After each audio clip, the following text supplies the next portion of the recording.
अस्सलामुअलैकुम व्यूवर्स, जैसा कि हमने आपको अपनी गुज़िश्ता तेज़े वीडियो में बताया था कि वज़ीर आलिम शाह और निकोला नहीं मरेंगे। गुंदोज़ बे एक बार फिर गाफिल हो जाएगा और गिहातू को एक बड़ी पेशकश फराम करेगा और इसके अलावा कोहिनूर अल उस्मान बे के पास जाएगा। और सबसे आखिर में हमने आपको ये भी बताया था कि उस्मान बे और निकोला आर्जी तौर पर इत्तेहाद करेंगे। तो इस तरह हमारा गुज़िश्ता तमाम तर तेज़ा सच साबित हुआ। चलिए अब आपको बताते हैं कि आने वाली किस्त में क्या होगा। गिहातू, जिसने एनातोलिया में तमाम बाज़ंतीनी किलों, तुर्क कबाइल और सल्जोक रियासत को अपना इत्तेहादी बनाकर वहां एक बड़ी फौज जमा कर ली है, तो अब गिहातू का अगला कदम मंगोल रियासत पर कब्जा करना है, जो उसका बड़ा मकसद है। तो उसी मकसद के लिए गिहातू बिला वास्ता या फिर बराह रास्त सबको इस्तेमाल कर रहा है। गुंदोज़ बे और वजीर आलिम शाह उन लोगों में सबसे आगे हैं।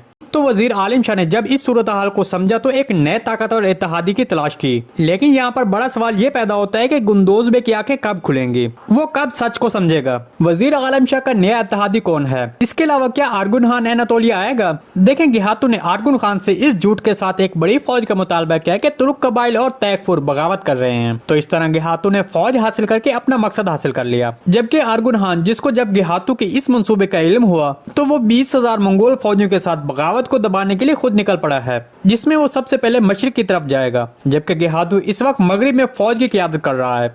इससे पहले आर्गुन खान ने किलों पर कब्जे के लिए बड़ी मिकदार में गिहातू को बारूद भी भेजा था। दूसरी तरफ बाज़ंतीनी शहंशाह, जिसने देखा कि मामला बहुत संगीन है, तो उसने इस इलाके के तमाम तैकफूर को एक छत के नीचे जमा किया है। यहाँ तक कि उस्मान बे और तुर्गुत बे भी उस फौज के साथ मंगोलों के खिलाफ हिमायत करेंगे। यकीनन इस इत्तेहाद का इकट्ठा होना बहुत खतरनाक होगा, क्योंकि इस इत्तेहाद में निकोला, रोगोतुस, कोसिस, उस्मान बे, तुर्गुत बे सब दुश्मन इकट्ठे हो जाएंगे। तो हमारे तज़िये के मुताबिक ये सब मिलकर गिहातू के खिलाफ गोरीला जंग करेंगे, ताकि अचानक गिहातू के अड्डों पर पैदर पे हमले करके गिहातू की ताकत को तोड़ा जा सके। दूसरी तरफ वजीर आलिम शाह, जिसने ये समझा कि गिहातू अब काबू से बाहर हो गया है, इसलिए वजीर आलिम शाह ने गिहातू के खिलाफ मंसूबा बनाना शुरू कर दिया है। इसलिए आपने गुज़िश्ता किस्त में देखा कि वजीर आलिम शाह एनातोलिया सल्जोक मुखालिफ सल्तनत के लोगों से राब्तों में है। वजीर आलिम शाह अब उन लोगों से मदद हासिल कर रहा है जो सल्जोक रियासत पर कई बार हमले कर चुकी है। चलिए अब गुंदोज़ बे के बारे में बात करते हैं। जैसे कि आपने ट्रेलर में देखा कि उस्मान बे शेख अदब अली से इजाजत मांग रहे हैं कि वो गुंदोज़ बे को कत्ल कर सके।